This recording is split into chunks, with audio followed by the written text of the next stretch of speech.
Hey guys, welcome back to Status Dramaticus. So today we are going to talk about ascending spinal tract. I will be uploading the notes of this video on my Telegram channel Status Dramaticus, link in the description. So this is the outline of the video. First we'll talk about what are the ascending spinal tract, then the major ascending spinal tract, spinothalamic tract, dorsal column pathway, spinocerebellar tract, then finally we'll end with a summary. Timestamps will be available in the description. So let's start. First, what are the ascending spinal tract? These are bundles of nerve fibers linking periphery, which is the sensation, to the brain by ascending through the spinal cord. So what are the types of sensory information carried by the ascending spinal tract? They are of two types: exteroceptive information and proprioceptive information. Exteroceptive information originates outside the body. Proprioceptive information originates inside the body. So what are the examples of exteroceptive sensations? Pain, temperature, touch. Proprioceptive means muscle movement and joint position. Now let's talk about what are the major ascending spinal tract. This diagram shows the major ascending spinal tract. We have fasciculus gracilis and fasciculus cuneatus, which forms the dorsal column. Then we have the lateral spinothalamic tract and the anterior spinothalamic tract. Then we have the posterior and anterior spinocerebellar tract. Then we have minor tracts like spinorectal, spinoolivary, intersegmental, etc. Now this is a diagram showing the basic neuronal architecture in ascending spinal tract. We have three neurons, which is the first order neuron, second order neuron and the third order neuron. First order neuron is the pseudo unipolar neuron of the dorsal root ganglion, which is connected to the receptor. The second order neuron, it arises from the posterior horn grain matter to the thalamus. The third order neuron arises from the thalamus to the cerebral cortex. So in this diagram we can see the sensory ending. It is going through the dorsal root ganglion and finally ending at the posterior horn. From there the second order neuron is arising and it is finally ending at the thalamus. From there the third order neuron is arising and ending at the cerebral cortex. Now we'll talk about the lateral spinothalamic tract. The nerve fiber which carries information in the lateral spinothalamic tract is of A delta and C type fibers. A delta carries fast pain and temperature sensation and C type fiber carries slow pain and temperature sensation. So this is the diagram showing the lateral spinothalamic tract. First we'll start from the receptors. For pain it is the free nerve endings. For temperature it is the warm and cold thermoceptors. From the receptor it is going to the dorsal root ganglion. The dorsal root ganglion, cells of the dorsal root ganglion ends in the cells of substantia gelatinosa. From there the cell body it originates and the tract travels to the opposite side, crossing the midline and ascends upwards. When it reaches the upper part of medulla oblongata, it joins with anterior spinothalamic tract and spinotectal tract to form the spinal lemniscus. Then it ascends up through the posterior part of pons through the tegmentum part of midbrain to reach the ventral posterolateral nucleus of thalamus. This is where the second order neuron ends.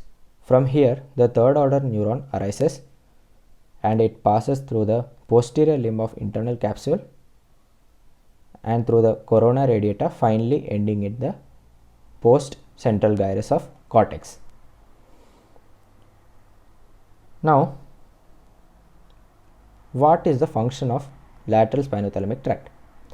It is responsible for pain and temperature sensation from the contralateral side.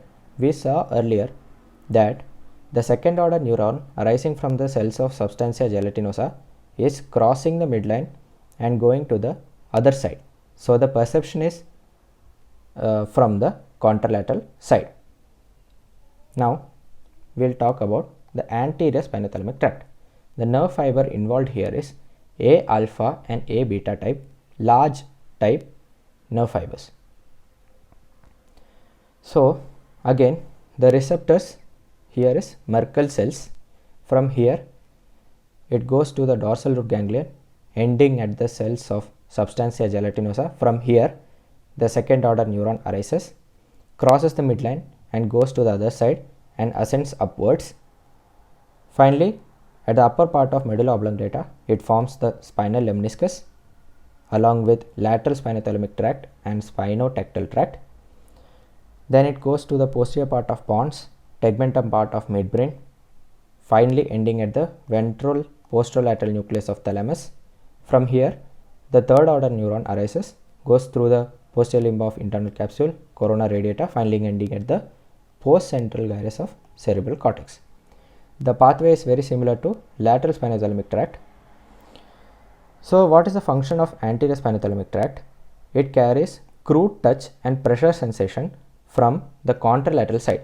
As seen earlier, the second order neuron arises and crosses the midline to go to the other side. So the perception is from the contralateral side. Now we'll talk about the most important ascending spinal tract, that is dorsal column pathway. The nerve fiber here is A alpha and A beta type. Now I'll explain this diagram in a bit.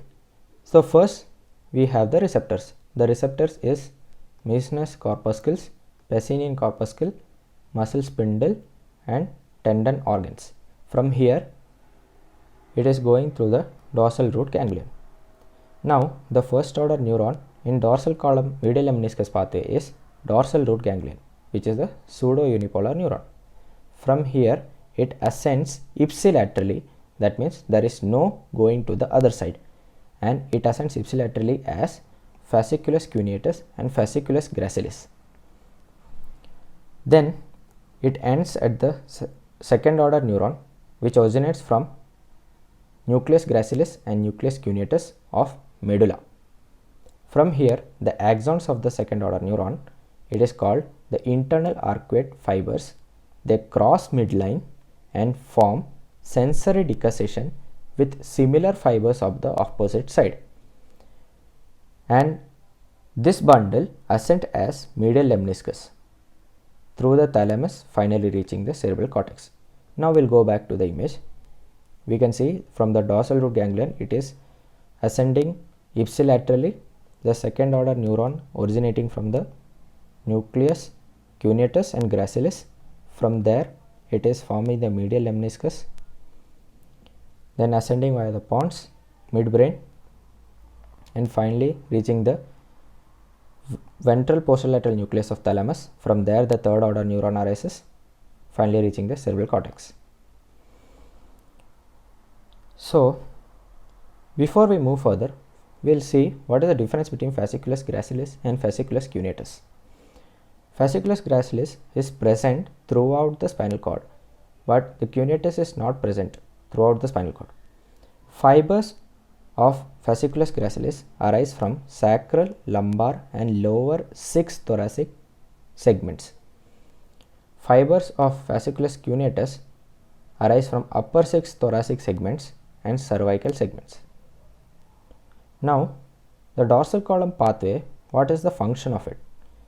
It carries sensation of discriminative touch, which means 2-point discrimination, vibration sense and conscious proprioception from both ipsilateral and contralateral side. Now we'll talk about the spinocerebellar tract. It is of two types, anterior and posterior. The nerve fiber associated with spinocerebellar tract is A alpha and A beta type. Okay, so the sensation it carries is unconscious muscle and joint sense, that means unconscious proprioception from the ipsilateral side. The receptors is similar to dorsal column medial lemniscus pathway, muscle spindle, tendon organs and joint receptors. The first order neuron arises from the posterior root ganglion. Second order neuron arises from the nucleus dorsalis, which is also called Clark's column. The pathway is anterior and posterior spinothalamic tract, and the destination is cerebellar cortex. Okay, so we discussed all the major ascending spinal tracts. Now we'll talk about the summary of it. So now we'll talk about the sensation, pain and temperature. The receptor is free nerve ending. First order neuron, posterior root ganglion. Second order neuron, substantia gelatinosa. Third order neuron, ventral posterolateral nucleus of thalamus. Pathways, lateral spinothalamic tract, and the destination is posterior central gyrus. Then there is light touch and pressure, which is crude touch and pressure. The receptor here is free nerve endings. First order neuron again from posterior ganglion. Second order neuron, substantia gelatinosa. Third order neuron, finally it is the ventral posterolateral nucleus of thalamus. The pathway is anterior spinothalamic tract, and destination is posterior central gyrus. Finally, we have the discriminatory touch, vibratory sense, conscious muscle proprioception. Receptor is Meissner corpuscle, Pacini corpuscle, muscle spindle, tendon organ. The first order neuron, posterior ganglion. Second order neuron, nucleus gracilis and cuneatus. Third order neuron, ventral posterolateral nucleus of thalamus, and pathway is fasciculus gracilis and cuneatus, which is forming the medial lemniscus later on. Then the destination is post central gyrus.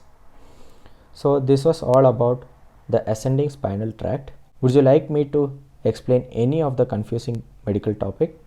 Head over to the comment section and tell me about it. So until next time, stay sharp.